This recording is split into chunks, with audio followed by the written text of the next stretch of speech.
सारी दुनिया में भारत के टैलेंट की बहुत बड़ी पहचान है। चाहे कोई भी सेक्टर लो आप, चाहे सेमीकंडक्टर, एआई, सोलर, चाहे मेडिकल, हर एक सेक्टर में भारत के टैलेंट की बहुत पहचान है और बहुत बड़ा रिकग्निशन भी है। और साथ ही साथ जो भारत में नया इनोवेशन हो रहा है, उस इनोवेशन के प्रति दुनिया की एक बहुत बड़ी पहचान है। एक जो नया मॉडल दिया है, डेमोक्रेटाइजेशन ऑफ टेक्नोलॉजी, माननीय प्रधानमंत्री जी ने जो नया मॉडल दिया है, उसकी भी बहुत चर्चा है। उस मॉडल को लेकर भी कई पॉलिसी मेकर्स इंक्वायरी कर रहे हैं, पूछ रहे हैं। फिर दूसरा, किस तरह से हमने हर चीज में इनोवेशन पे फोकस किया है, उसके बारे में भी बहुत चर्चा है। किसी एक ने आज कहा था कि, एक बड़े सीनियर लीडर ने कहा था कि भारत का जो digital personal data protection act है, वो ब्लूप्रिंट है दुनिया के लिए। इस तरह के सेंटेंसेस भी सब जगह सुनाई देते हैं। Yes, sir. This is Rajesh Singh. One question. Want to ask? Sir, Rajesh, can I ask? Sir? Rajesh Singh from ANI.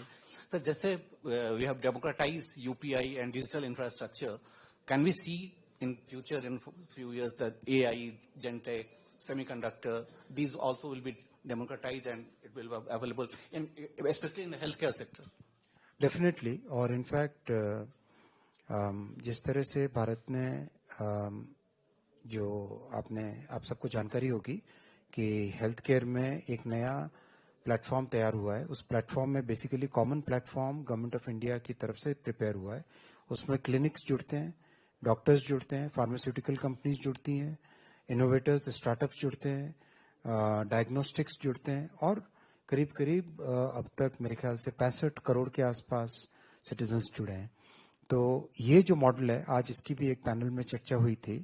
तो ये मॉडल दुनिया के सामने एक अनूठा मॉडल है। दुनिया में जहां पे बहुत हाई कॉस्ट की हेल्थ केयर है, वहां पर भारत एक नया प्रेडिक्टिव और प्रिवेंटिव हेल्थ केयर का मॉडल दुनिया को दे सकता है। ऐसा दुनिया में आज एक विश्वास जागा है और इसमें टेक्नोलॉजी का बहुत बड़ा रोल होगा। जैसा माननीय मुख्यमंत्री जी कह रहे थे, मेडिकल टेक्नोलॉजी, मेडिकल इलेक्ट्रॉनिक्स और एआई को जोड़कर और इस पब्लिक प्राइवेट पार्टनरशिप के इस मॉडल को जोड़कर दुनिया के लिए एक नया मॉडल बन सकता है।